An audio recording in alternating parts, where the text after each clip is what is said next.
नेता प्रतिपक्ष तेजस्वी यादव ने पोस्ट पर बिहार में पॉलिटिक्स शुरू हो गई है। तेजस्वी यादव ने सोशल मीडिया पर पोस्ट पर बिहार को हर मामले में पिछड़ा बताया। तेजस्वी ने सीएम और डिप्टी सीएम को भी बहस में चुनौती दी। तेजस्वी के पोस्ट पर एनडीए ने जोरदार पलटवार किया है।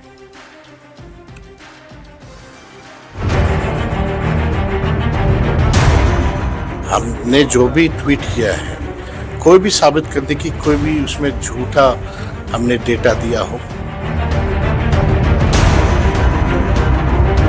जनता ने आपको ट्वीट कर दिया है, आपके बयान को कोई तवज्जो देता है।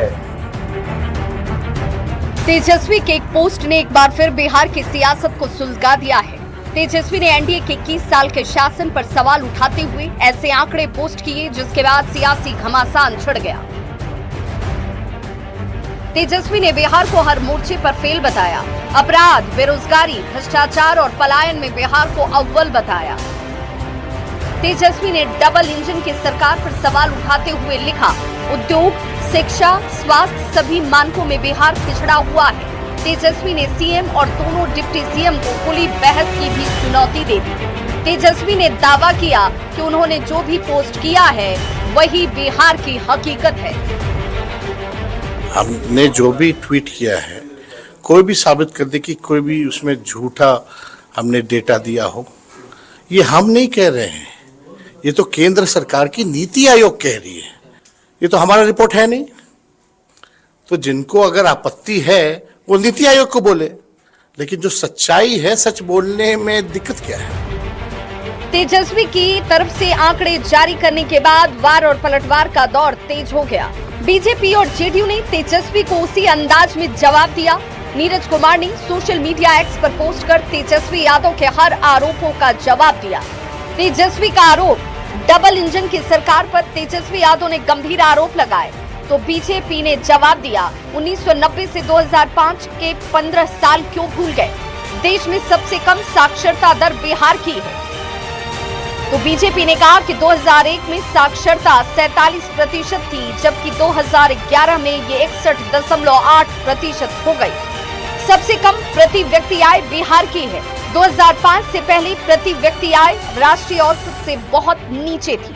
देश में सबसे अधिक अपराध बिहार में था। तो 1990 से 2005 में किडनैपिंग का राज बिहार में चलता था।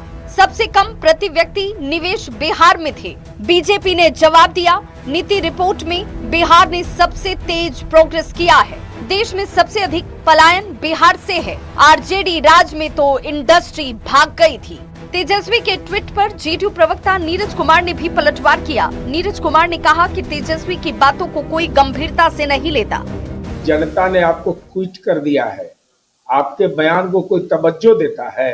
एक खानदान के 23 लोगों को विधानसभा और विधान परिषद में नौकरी दी गई थी, ये वर्ल्ड रिकॉर्ड।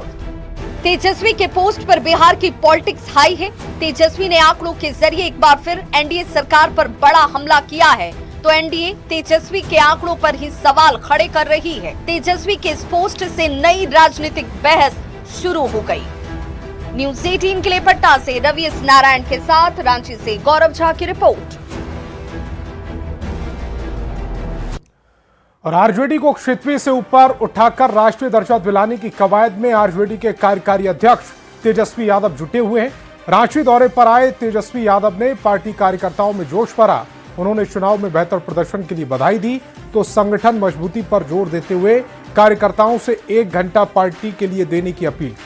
पूरी खबर एक रिपोर्ट में। बड़ी जिम्मेवारी है जिसमें हमको पार्टी को बढ़ाना है, विस्तार करना है, मजबूत करना है।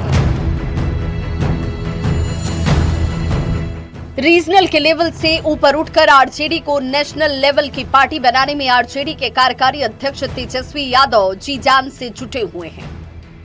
राष्ट्रीय स्तर पर पार्टी के विस्तार के लिए केरल में 3 सीट पर चुनावी किस्मत पार्टी आजमा रही है, तो झारखंड में भी अपने पांव पसारने में जुटी है। झारखंड में सत्ताधारी गठबंधन में आरजेडी शामिल है। पार्टी के 4 विधायक हैं और 1 मंत्री पद पार्टी को मिला है, लेकिन इसके बाद जनाधार बढ़ाने की कोशिश जारी है। इसी कड़ी में तेजस्वी यादव रांची में पार्टी की बैठक में शामिल हुए और कार्यकर्ताओं के अंदर जोश भरा। राष्ट्रीय जनता दल का राष्ट्रीय कार्यकारी अध्यक्ष के रूप में एक बड़ी जिम्मेवारी जो मिली है और हम सब लोगों का लक्ष्य है कि राष्ट्रीय जनता दल जैसे पहले राष्ट्रीय पार्टी था, आने वाले भविष्य में भी राष्ट्रीय जनता दल जो है राष्ट्रीय पार्टी बने। तेजस्वी यादव ने झारखंड में बीजेपी को रोकने में आरजेडी कार्यकर्ताओं की मेहनत की सराहना की। साथ ही दावा किया कि अगर चुनाव में पार्टी को और सीट मिलती तो पार्टी का प्रदर्शन और बेहतर होता। अगर हम लोगों को और सीटें मिलती तो हम लोग और सीट जीत करके आते, लेकिन हम लोग सत्ता में आए, फिरकाप्रस्त ताकतों को हराना हम लोगों का सबसे पहला मकसद था। झारखंड में आरजेडी के बेहतर प्रदर्शन के लिए तेजस्वी यादव ने कार्यकर्ताओं को आगे आने के लिए उत्साहित किया और 24 घंटे में से 1 घंटे पार्टी के लिए देने की अपील की ताकि पार्टी राष्ट्रीय स्तर की पार्टी स्थापित हो सके। हम चाहेंगे 24 घंटा में से 1 घंटा भी अगर आप दीजिएगा तो राष्ट्रीय जनता दल और मजबूती के साथ झारखंड में आएगा और उसकी ताकत को कोई नजरअंदाज नहीं करेगा। जेएमएम के साथ मजबूत रिश्तों की तेजस्वी यादव ने चर्चा की तो सेकुलर ताकतों के साथ मिलकर आगे की राजनीतिक लड़ाई को जारी रखने की बात कही। झारखंड में आरजेडी को संगठन के स्तर पर मजबूत करने की कोशिश में जुटे तेजस्वी यादव की मुहिम कितनी सफल होगी ये तो आने वाला वक्त बताएगा, लेकिन बिहार चुनाव के बाद जेएमएम से रिश्तों में आई तल्खी के बाद आरजेडी को मजबूत बनाने की कोशिश काफी कुछ इशारा भी कर रही है। न्यूज़ 18 के लिए रांची से गौरव झा की रिपोर्ट। और मोतिहारी में जहरीली शराब कांड के बाद मौत का सिलसिला थम नहीं रहा। जहरीली जाम पीने के बाद आज एक और शख्स योद्धा माझी की मौत होगी। मोतिहारी में शराब पीने से मरने वालों की संख्या 9 हो गई है। हर तरफ मातमी सन्नाटा पसरा हुआ है।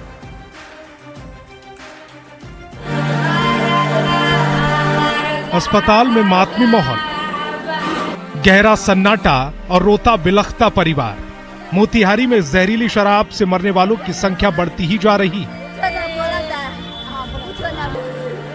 ये तस्वीरें हैं मोतिहारी के शंकर सरैया के रहने वाले योद्धा माझी के परिवार की। योद्धा जहरीली शराब पीने के बाद जिंदगी का युद्ध हार गए। योद्धा माझी का जहरीली शराब पीने के बाद सदर अस्पताल में इलाज चल रहा था। दोपहर में अचानक उनकी मौत हो गई। अब उनकी पत्नी और परिजन दहाड़े मारकर रो रहे हैं। कालू हमनी का 12 बजे खानी आए रहे तो दवाई दे के छोड़ देना। हाँ तो दवाई देलक लोग दवाई लेके हमनी का चल गए घरे। जहरीली शराब कांड के बाद पूरे इलाके में कुछ ऐसी तस्वीरें दिख रही हैं। मातमी शोर तेज होता जा रहा है। जहरीली शराब कांड में एक ऐसा भी शख्स है जिसकी जान तो बच गई, लेकिन एक साथ बैठकर शराब पीने वाले उसके साले की मौत हो गई। जहरीली शराब पीने से लाल कृष्ण यादव की मौत हो गई और उसके जीजा जय यादव की तबीयत खराब हो गई। अब जय यादव शराब नहीं पीने की कस्में खा रही हैं। साला पिए थे तो वो तो रात डेथ कर गए। पटना जा रहे थे, यहाँ से प्राइवेट नर्सिंग होम से रेफर करा कर पटना जा रहे थे तो रास्ता में डेथ कर गए। अभी 2 कुमार है। अब तो शराब नहीं पीजिएगा? शराब नहीं पिए, एकदम कसम खा लीजिएगा शराब नहीं पिए। डर लग रहा है अंदर में। मोतिहारी में जहरीली शराब से मौत का सिलसिला जारी है। 2 अप्रैल को चंदू कुमार और प्रमोद यादव की मौत हुई। 3 अप्रैल को परीक्षण माझी, चंपत शाह और हीरालाल महतो ने दम तोड़ दिया। 4 अप्रैल को लाल किशन यादव, लड्डू साहा और मोहम्मद इलियास अंसारी काल के गाल में समा गए। 5 अप्रैल को योद्धा माझी जिंदगी की जंग हार गए। बड़ा सवाल है कि इन लोगों की मौत का जिम्मेदार कौन है? कब थमेगा जहरीली जाम से जान जाने का सिलसिला? न्यूज़ 18 के लिए मोतिहारी से अवनीश कुमार सिंह की रिपोर्ट। मोतिहारी में जहरीली शराब कांड के बाद प्रशासन का एक्शन जारी है। कई जगहों पर स्प्रिट बरामद हुई। मुजफ्फरपुर बॉर्डर पर छापेमारी की गई, लेकिन सवाल अब वही है कि कब रुकेगा मौत का ये कारोबार। देखिए हमारी ये खास रिपोर्ट। जहर की घूंट, सिस्टम का सन्नाटा, मौत का कारोबार, क्या मजबूरी का नाता? बिहार देश का वो राज्य जहां शराबबंदी है, लेकिन हकीकत में जहर का कारोबार आज भी जिंदा है। मोतिहारी में जहरीली शराब कांड के बाद अब प्रशासन हरकत में आया है। पुलिस और उत्पाद विभाग एक्शन मोड में है। छापेमारी हो रही है। गांव-गांव, खेत खलिहानों तक तलाशी चल रही है।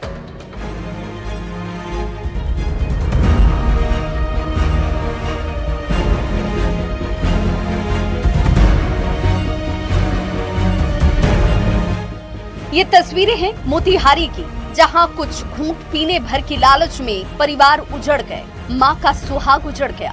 बेटी की शादी से पहले पिता का साया सिर से उठ गया। कई युवा अपनी आंखों की रोशनी गंवा बैठे और कुछ की तो जान ही चली गई। ये सिर्फ शराब ही नहीं थी, ये मौत का जहर था। स्पिरिट से बनी वो जहरीली शराब जो परिवारों को हमेशा के लिए तोड़ गई। लेकिन अब सिस्टम जाग गया है।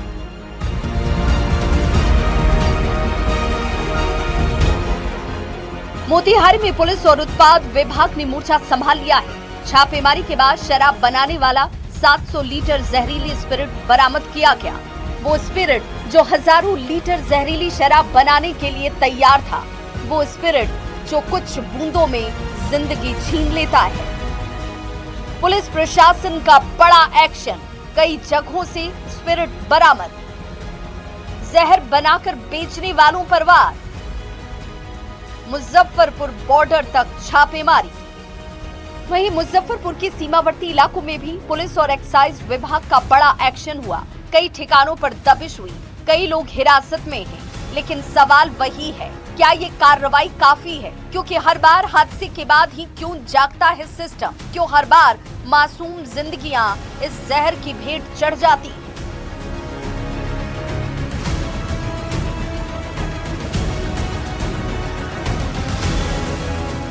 मोतिहारी से लेकर मुजफ्फरपुर तक एक्शन जारी है। लेकिन ये एक्शन सिर्फ बरामदगी नहीं, ये उन निर्दोष परिवारों के लिए न्याय की लड़ाई है जिन्होंने अपना सब कुछ खो दिया। शराबबंदी का कानून मजबूत है, लेकिन इसे और सख्ती से लागू करने का वक्त आ गया है, ताकि कोई माँ फिर रो न पड़े, कोई बच्चा अनाथ ना हो और कोई परिवार दोबारा ना टूटे। न्यूज़ 18 के लिए मोतिहारी से अवनीश कुमार और मुजफ्फरपुर से प्रियांक सौरभ की रिपोर्ट।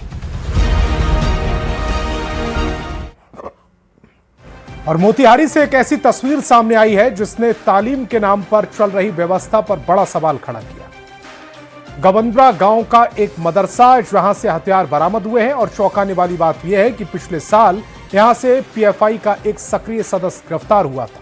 तो सवाल बड़ा सीधा है, क्या यह सिर्फ इत्तेफाक है या कोई बड़ा खेल? दिखाते हैं एक रिपोर्ट।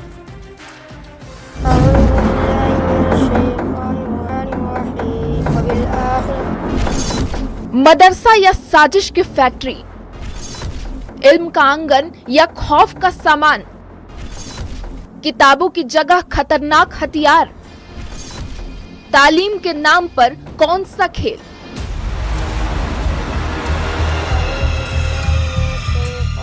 मदरसा जहां बच्चों को तालीम दी जाती है, जहां कुरान और किताबों की बातें होनी चाहिए, वहीं अगर हथियार मिलने लगे तो शक गहराता है। सवाल उठते हैं, शक सभी मदरसों पर, तालीम पर, परवरिश पर।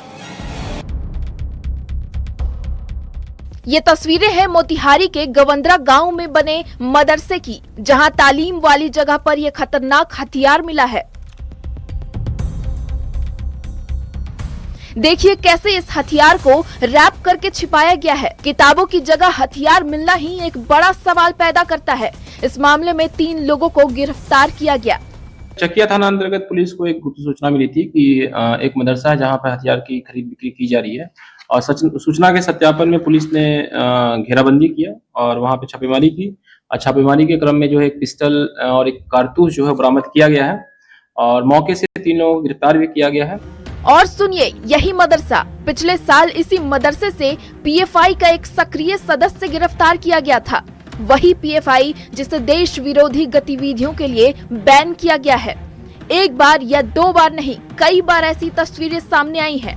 हाँ, विवादित रहा है। पहले भी जैसी सूचना मिल रही है कि बिहार एटीएस की टीम और चकिया थाने ने वहां से याकूब नामक एक कुख्यात अपराधी को जो है गिरफ्तार किया था। ये सिर्फ एक खबर नहीं है बल्कि एक चेतावनी भी हो सकती है। क्या यहाँ पढ़ाई के नाम पर कुछ और चल रहा था या फिर कुछ लोग इस पवित्र जगह का गलत इस्तेमाल कर रहे थे? और सवाल ये है कि मदरसे आखिर किस लिए होते हैं? क्या सिर्फ कुरान की तालीम के लिए या फिर कुछ और? हमारे बच्चों को पढ़ाने के नाम पर हथियार छिपाए जा रहे हैं। देश की सुरक्षा से खिलवाड़ हो रहा है। पाकिस्तान की धमकी के बीच देश विरोधी साजिश रची जा रही है। मदरसा या खौफनाक मंसूबा, तालीम या तंत्र का दुरुपयोग, एक घटना या बड़ा नेटवर्क, सिस्टम फेल या साजिश खेल। माँ बाप अपने बच्चों को यहाँ भेजते हैं इस भरोसे के साथ कि उन्हें तालीम मिलेगी, लेकिन अगर उसी जगह पर डर का माहौल बन जाए तो ये सिर्फ एक घटना नहीं, ये भरोसे का टूटना है। सच क्या है ये जांच बताएगी, लेकिन सवाल उठना जरूरी है ताकि तालीम की बदनामी न हो और जो दोषी हैं वे बच न पाएं। न्यूज़ 18 के लिए मोतिहारी से अविनाश कुमार की रिपोर्ट।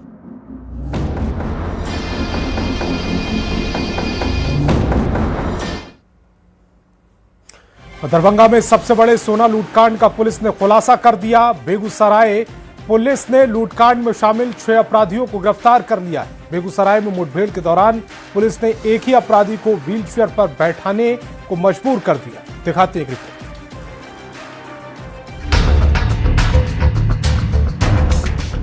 ये तस्वीरें हैं बेगूसराय सदर अस्पताल की। व्हीलचेयर पे बैठा ये कुख्यात अपराधी अब लंगड़ा बन चुका है। बिहार पुलिस ने ज्वेलरी शॉप लूटने के बाद इस अपराधी को जिंदगी भर का जख्म दे दिया है। अपराधी मंगल कुमार को पुलिस ने व्हील चेयर पर बैठने को मजबूर कर दिया है। ये वही खूंखार अपराधी है जो दरभंगा में प्रेम ज्वेलर्स में 2 करोड़ की लूटकांड की साजिश में शामिल था। दरभंगा में बहुचर्चित सोना लूटकांड के बाद पुलिस पर सवाल खड़े हो रहे थे, लेकिन पुलिस ने सोना लूटकांड का खुलासा कर दिया है। एसटीएफ और पुलिस ने संयुक्त कार्रवाई में 6 अपराधियों को धर दबोचा। पुलिस ने अपराधियों के पास से 2 पिस्टल, 9 कारतूस और 3 बाइक के साथ चांदी के आभूषण भी बरामद किए। ये मंसूर चक का दशरथपुर गांव है, उसी के पास से कार्रवाई हुई। इसमें कुल 6 लोगों की अभी तक गिरफ्तारी हुई है। इनके पास से कुल 1 पिस्टल, 1 देसी कट्टा, 9 गोली, 3 मोटरसाइकिल और चांदी के आभूषण, 4 मोबाइल बरामद हुए हैं। दरभंगा में सबसे बड़ी सोना लूटकांड के बाद पुलिस ने बेगूसराय के मंसूर चक में छापेमारी अभियान चलाया। इसी छापेमारी के दौरान अपराधियों ने पुलिस टीम पर ताबड़तोड़ फायरिंग कर दी। पुलिस ने भी जवाबी फायरिंग करते हुए सभी अपराधी को खदेड़ना शुरू कर दिया। मुठभेड़ के दौरान अपराधी मंगल कुमार के पैर में पुलिस ने गोली मारी। फिर इलाके में सर्च ऑपरेशन के दौरान 6 अपराधियों को गिरफ्तार किया गया। अपराधी मंगल का इलाज बेगूसराय सदर अस्पताल में जारी है। इसमें अभी तक जो घटनाक्रम है उसमें अपराधी की तरफ से 5 से 6 राउंड गोली चली है, पुलिस की तरफ से 4 से 5 राउंड गोली चली। घायल की स्थिति अभी वर्तमान में ठीक है और सदर अस्पताल में इलाज चल रहा है, विशेष रूप से डॉक्टर। दरभंगा में दिन दहाड़े अपराधियों ने ज्वेलरी की दुकान में 2 करोड़ के जेवर के साथ 20 लाख कैश लूट लिए थे। हथियार की नोक पर इस बड़े लूटकांड के बाद बड़े सवाल भी खड़े हो रहे थे, लेकिन पुलिस ने इस लूटकांड के एक अपराधी को लंगड़ा बनाकर और कुछ अपराधियों को दबोचकर साफ मैसेज दे दिया कि अगर लूटोगे तो ठुकोगे। न्यूज़ 18 के लिए बेगूसराय से संतोष कुमार के साथ दरभंगा से विपिन कुमार दास की रिपोर्ट। झारखंड के सबसे बड़े अस्पताल रिम्स में सबसे बड़ी लापरवाही सामने आई है। यहां बिना प्रिकॉशन के ही HIV संक्रमित मरीज का सामान्य ऑपरेशन कर दिया गया। मरीज ने खुद के संक्रमित होने की बात छिपाई थी, लेकिन उससे बड़ी गलती रिम्स प्रबंधन की है, जिसने ऑपरेशन से पहले पूरी जांच नहीं की। अब ऑपरेशन करने वाले डॉक्टर सहमे हुए हैं, तो बीजेपी ने स्वास्थ्य विभाग के सिस्टम पर सवाल उठाए हैं। वहीं सत्ता पक्ष ने कड़ी कार्रवाई का भरोसा दिया। दिखाते एक रिपोर्ट। झारखंड का सबसे बड़ा सरकारी अस्पताल रांची का रिम्स। यहां बड़ी बीमारियों के सफल इलाज और ऑपरेशन होते हैं, तो बहुत बड़ी गलतियां भी सामने आती हैं। रिम्स की एक बहुत बड़ी चूक सामने आई है। जहां HIV संक्रमित मरीज का ऑपरेशन किया गया। खास बात यह नहीं कि HIV संक्रमित मरीज का ऑपरेशन किया, बल्कि हैरत इस बात की हुई कि ऑपरेशन से पहले ना तो मरीज की जांच की गई और ना ही किसी भी सावधानी का ख्याल रखा गया। अब आपको बताते हैं क्या है पूरा मामला। रिम्स में ऑपरेशन के लिए HIV पॉजिटिव मरीज को लाया गया था, लेकिन उसे HIV नेगेटिव समझकर ऑपरेशन कर दिया गया। मरीज को अपने संक्रमित होने की जानकारी थी। सदर अस्पताल से इसे लेकर रिपोर्ट आई थी, लेकिन मरीज ने इसे छिपा लिया। ऑपरेशन के बाद जब उसके संक्रमित होने का खुलासा हुआ तो ऑपरेशन करने वाले जूनियर डॉक्टर और मेडिकल स्टाफ सदमे में। संक्रमण का डर सता रहा है और वे बचने के लिए दवा खाने को मजबूर है। शुक्रवार को इस मामले का शनिवार को खुलासा हुआ, जिसके बाद रिम्स के साथ पूरे झारखंड में हड़कंप मच गया। मामले को लेकर मुख्य विपक्षी दल बीजेपी ने मोर्चा खोल दिया और रिम्स प्रबंधन के साथ स्वास्थ्य विभाग और उसके मुखिया स्वास्थ्य मंत्री पर जमकर निशाना साध रहे हैं।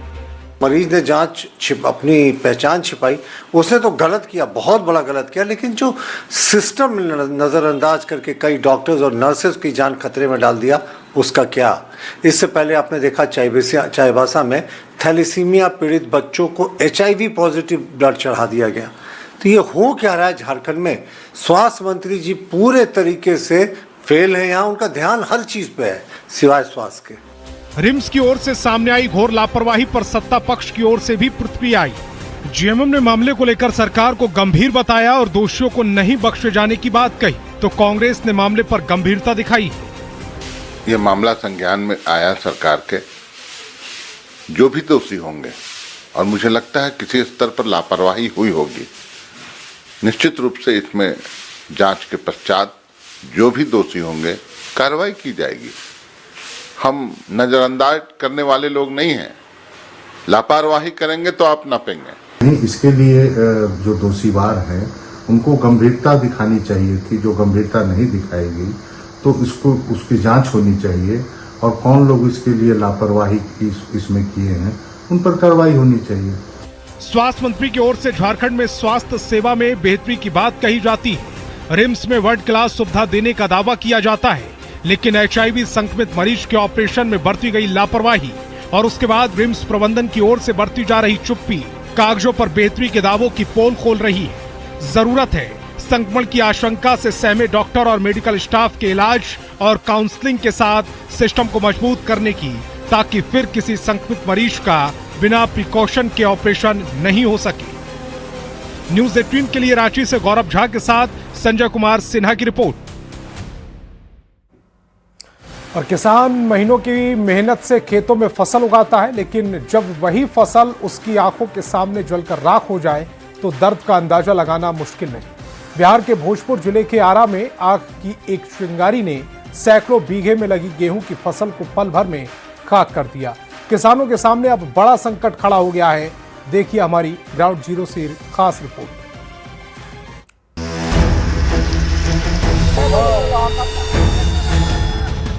धरती पुत्र किसान दिन रात मेहनत करके खेतों में फसल उगाता है ताकि दुनिया की थाली भरी रहे, लेकिन सोचिए उस किसान पर क्या गुजरती होगी जब उसकी महीनों की मेहनत उसकी आंखों के सामने ही जलकर राख हो जाए। बिहार के भोजपुर जिले के आरा से एक ऐसी ही दर्दनाक तस्वीर सामने आई है, जहां आग की एक चिंगारी ने सैकड़ों बीघे में खड़ी गेहूं की फसल को राख में तब्दील कर दिया और किसानों के सामने अब रोजी रोटी का संकट खड़ा हो गया है। जो तस्वीर इस वक्त आप देख रहे हैं, ये भोजपुर जिले के शाहपुर प्रखंड के बनाही, बनकट और रुद्रनगर गांव के बधार की है, जहां कुछ ही देर में खुशहाली के सपने राख में तब्दील हो गए। सैकड़ों बीघे में लहलहा रही गेहूं की फसल अब सिर्फ जली हुई बालियों और राख में तब्दील हो चुकी है। 6 महीने की मजदूरी जो है हम लोगों का, किसानों का, पूरी तरह जल के नष्ट हो गया। और खाने पीने के लिए, अपने खाने पीने के लिए, देश को खिलाने के लिए किसान मजदूरी करता है, पैदा करता है और सेकंड में घंटों में पूरा जलकर। बहुत सारे किसान मान लीजिए कि कुछ इधर उधर से लेकर के कर्जा, उन लोग का क्या होगा, मतलब इस पूर्णतः निर्भर इसी पर है। उनके बच्चे के पढ़ाई, घर का खर्चा, मवेशी, दवाई, बहुत सारी परेशानियां हैं। किसान कहते हैं कि दोपहर के वक्त अचानक से खेतों से धुआं उठने लगा। जब तक लोग खेत तक पहुंचते दौड़कर, तब तक आग ने विकराल रूप ले लिया। देखते ही देखते करीब 500 बीघे में लगी गेहूं की फसल जलकर राख हो गई। किसानों के मुताबिक ताड़ के पेड़ के पास से गुजर रही 11,000 वोल्ट बिजली लाइन में शॉर्ट सर्किट हुआ और उससे निकली चिंगारी ने खेतों में खड़ी फसल को तबाह कर दिया। उस समय तक अगर फायर ब्रिगेड की गाड़ी अगर आती तो इधर जलता नहीं सब, क्योंकि बहुत दूर आग थी। लेकिन आते आते 2 घंटा 3 घंटा लग गया गाड़ी आने में। और गाड़ी का इतना तेज आग था, वो देखिए ये सब दिखाई दे रहा है, वहां से आग पकड़ा है और वहां तक जाने में बहुत टाइम लगा था उसको। लेकिन लोग का आते आते और गाड़ी को आते आते बहुत टाइम लग गया, इसलिए सारा जल गया। नुकसान तो पूरे गांव का 500 बीघा के ऊपर ही हुआ है। 500 बीघा से ऊपर पूरा जल करीब पूरा जल कर राख, पूरा जल के राख हो गया। चारों ओर दिख रहा है सब बाल ही बाल गेहूं। किसानों ने शोर मचाया, आग बुझाने की कोशिश भी की, लेकिन तेज हवा और सूखी फसल की वजह से आग तेजी से फैलती चली गई। फायर ब्रिगेड को सूचना दी गई, लेकिन जब तक दमकल की टीम पहुंचती तब तक सब कुछ जलकर राख हो गया था। इस अगलगी में करीब 5 गांव के सैकड़ों किसानों की फसल जल गई, उनके अरमान जल गए, उनके सपने जल गए। किसानों का कहना है कि इसी फसल के सहारे उनके बच्चों की पढ़ाई, इलाज, घर में जरूरी खर्च चलते थे। अनाज के साथ साथ पशुओं के चारे का संकट भी खड़ा है। किसान घटना के बाद कहते हैं कि नेता तो कई आए, लेकिन किसी को अभी तक मुआवजा नहीं मिल पाया। गाड़ी आयल बहुत लेट जल गई। अच्छा, माने गाड़ी पहले आ जाए तो कुछ बच जाए। अच्छा, तरार कितना खेत चलल? 15 कट्ठा। 15 कट्ठा में जल गई पूरा। कैसे फिर अब चली? अब ऐसा ही, अब किन खाली जाइए आलू क्या है। 4 घंटा 12 बजे 11:30 बजे से गाड़ी 2:45 बजे आग बुती, तब बड़ी गाड़ी जल गई, तब गाड़ी आई। सब जलने के बाद गाड़ी आई है। गाड़ी रहता तो बच जाता। हाँ, नहीं शाहपुर थाना में है, न करनायपुर थाना में है, न बिहिया थाना में है। जब न्यूज 18 की टीम आरा से करीब 45 किलोमीटर दूर ग्राउंड जीरो पर पहुंची तो खेतों में फैली राख और जली हुई बालियां किसानों की टूटी उम्मीदों की कहानी को खुद ब खुद बयां कर रहे थे। महीनों की मेहनत कुछ ही मिनटों में राख हो गई। अब इन किसानों की नजरें सरकार से मिलने वाली मदद और मुआवजे पर टिकी है। न्यूज 18 के लिए आरा से चंदन कुमार की रिपोर्ट।